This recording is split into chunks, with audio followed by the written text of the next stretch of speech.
Assalamu alaikum wa rahmatullahi ta'ala wa barakatuhu. So jama'a barkanmu da dawowa wannan channel tamu ko ince wannan darasi namu na yadda ake haɗa bidiyo website. So a wancan bidiyo na huɗu mun shiga mobile ko in ce mun shiga login na users, mun shiga mun nuna muku kuma komai da kuke gani da muka yi a bidiyon nan to kawai mun shiga mun yi login ne, komai da kuke gani shi ne abin da muka yi, shi ne kai ma abin da za ka bi ka yi domin haɗa wannan website ɗin, domin babu abin da muka yi a gefe mu yi skipping mu yi wani abun a gefe, a'a komai da kuke gani a kan idonku ne wanda muka yi. So yanzu za mu shiga admin domin mu nuna muku admin shi ne wanda za a yi saite-saite a cikin shi, za a saita farashin data da sauran farashi da sauran abu da ya danganta. To yanzu idan za ku sa link na abun nan, in za ku sa link na website ɗinku za ku shiga admin kenan. So bari mu sa sunan website ɗin. So wancan mobile kuka ga na sa /mobile, to yanzu sai ku sa /admin za ku sa. So in kuka sa /admin zai kai ku inda za ku yi login na admin ɗinku, zai kai ku inda za ku yi login na admin dashboard ɗinku.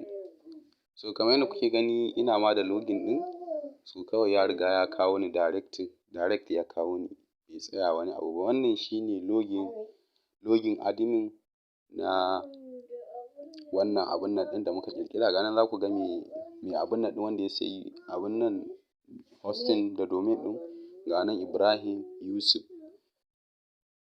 So idan aka zo nan guraren insha Allahu wannan bayanan za mu yi maku bayani a kan su ɗaya bayan ɗaya domin kowa ya fahimta ya san kuma me yake nufi da waɗannan setting ɗin gabaki ɗaya, domin kowane setting a nan abu ne mai muhimmanci, domin wannan admin ne inda za ka yi controlling komai da komai, inda za ka iya za ka rage mutum kuɗi ko kuma mutum ya tura maka ka yi mai deposit, so duk a nan ne inda za ka iya yi ma mutum.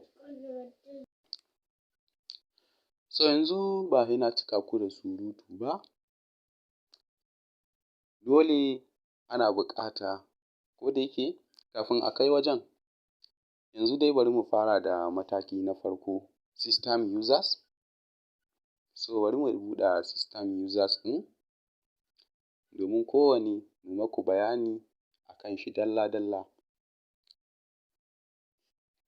So wannan system users ɗin ga shi nan inda za ka iya aje users ne, misali inda za ka ga bayanan users, za ka iya yin blocking ɗin users, kamar users wanda ya register da website ɗinka kenan za ka iya yin deleting ɗin shi, za ka iya yin deleting ɗin account ɗin shi, za ka iya blocking ɗin shi kai, in kai blocking ɗin shi babu abin da zai yi.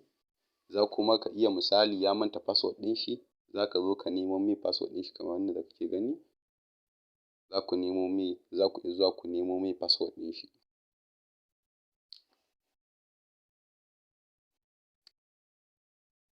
Kamar wannan da kuke ga admin, super admin ga kuma assistant admin, yanzu su kawai ne a abun nan ɗin, da super admin da assistant admin. Admin 2, admin 1, admin 2. So wannan password ɗin admin kenan. In za ka yi adding users kamar mutum ya ce ya kasa ƙirƙirar account, ya ce ka ƙirƙirar mai account, to kawai za ka tambaye wane ya sunan shi, full name ɗin shi, wane username yake so a sa mai, sannan wane password yake so a sa mai.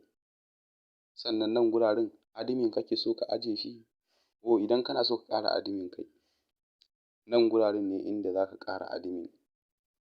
Super admin ko assistant admin kake son ka ajiye mutum, so nan ne ake ajiye admin. Da ka sa sunan mutum da abun nan ɗin shi to za ka mai da shi admin. Kamar misali idan ba kai kaɗai kake son ka yi amfani da website ɗin ba, kamar website ɗin ba naka ba ne na kai kaɗai, kamar website ɗin kamar na ƙungiya ne haka, to za ku iya amfani da website ɗin kowa ya juya shi, kuma gabaki ɗaya kowa ya yi controlling ɗin shi.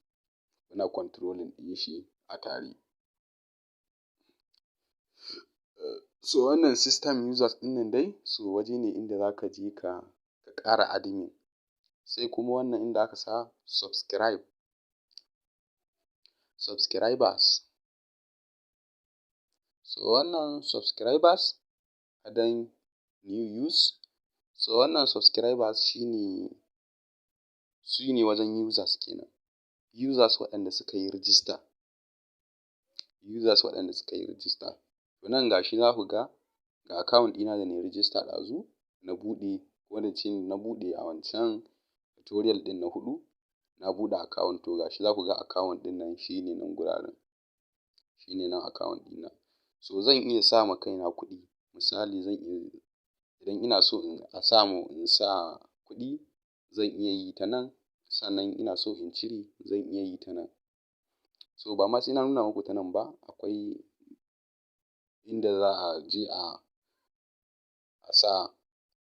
cire a sa kuma na musamman kamar dai wannan ɗin dai duk dai wannan ɗin ne, amma ba zan nuna muku a nan ba sai mun je gaba.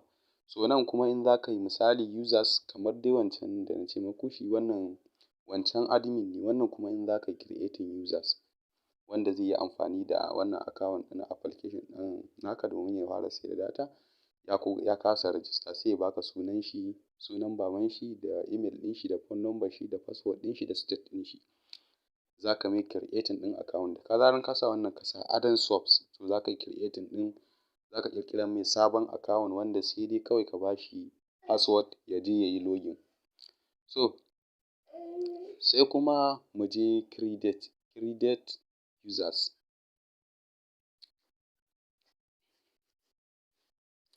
So create users shi kuma nan guraren ne inda za ka cire ma mutum kuɗi ko ka ƙara mai.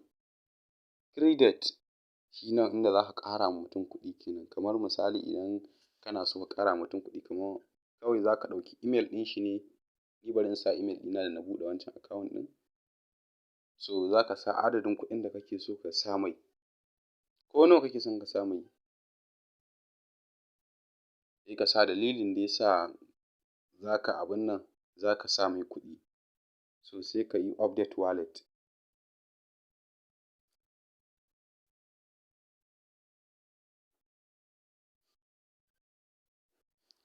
So idan ka yi update wallet, da zaran ya duba wallet ɗin shi yanzu za ku ga nan new balance is 5,000.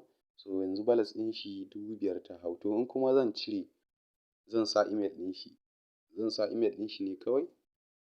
In sa email ɗin shi .com sai in sa create debit sai in sa 5,000.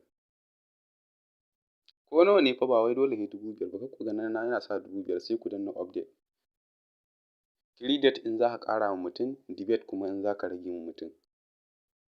In za ka rage mai kuɗin shi ka cire kuɗin shi. So gashi nan za ku gani an sa new balance is 0. Ɗazu kuma an sa 5,000. So yanzu kuma ya koma 0. So haka ne inda za ka cire ma mutum kuɗi da inda za ka ƙara mai kenan. Sai kuma mu je mataki na gaba nan inda aka sa service.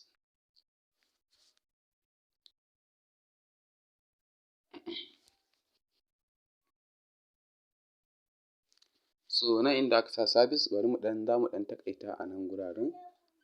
Za mu ɗan yi muku bayani sai mu taƙaita saboda na ga ban da caji. So insha Allahu za mu tsaya a nan guraren saboda wannan wajen discount, airtime discount da kuma data plan da cable TV. So subject ne wanda sai an yi bayani sosai kuma gashi kwata-kwata caji na saura percent 3. So saura percent 3 saboda jiya kwata-kwata ban samu caji ba. Na sa power bank ɗina so kuma bai samu caji ba shi kanshi. So insha Allahu za mu tsaya a nan guraren. Muna roƙonku da ku yi mana subscribe sannan ku danna mana alamar ƙararrawa. So mun tsaya dai a services. Insha Allahu bidiyo na gaba za mu yi maku bayani akan notification da services ɗin transaction notification, message, site setting, API. So wa'innan dai su ne ma mafi muhimmanci wa'inda mutum zai sani. Daga wannan services ɗin sai site setting sai API setting. So su ne dai mafi muhimmanci mutum ya sani, sai manager account. Wa'innan abu huɗun sun fi muhimmanci ka sani a cikin wannan website, a cikin wannan setting da za mu yi. So wannan API setting ɗin za mu nuna muku account ɗin abun nan ɗin da za ku ɗauko domin ku sa wannan API ɗin. Ga shi nan za ku ga ma da an yi samfur na API ɗin, da an sa wasu samfur ɗin. So nan na modify ma dole sai mutum ya buɗe modify. Dama na ce muku modify shi ne yake da shi modify ba wai abun nan ɗin ba ne, wahalar verify ne. So amma shi ma bai da wahalar verify za a ce in dai ka iya. So modify nan ne za a sa modify, har paste tag ma idan kana buƙata za ka sa paste tag. Insha Allahu za mu yi muku yanda ake buɗe modify da paste tag da kuma wannan API ɗin duk za mu nuna muku daki-daki idan kuka biyo mu cikin wannan channel insha Allahu. So yanzu dai mun tsaya a services ne, kada mu cika ku da surutu. So mun gode da ziyartar wannan channel tamu ta Online Fasaha Academy. So sai mun haɗu a bidiyo na gaba.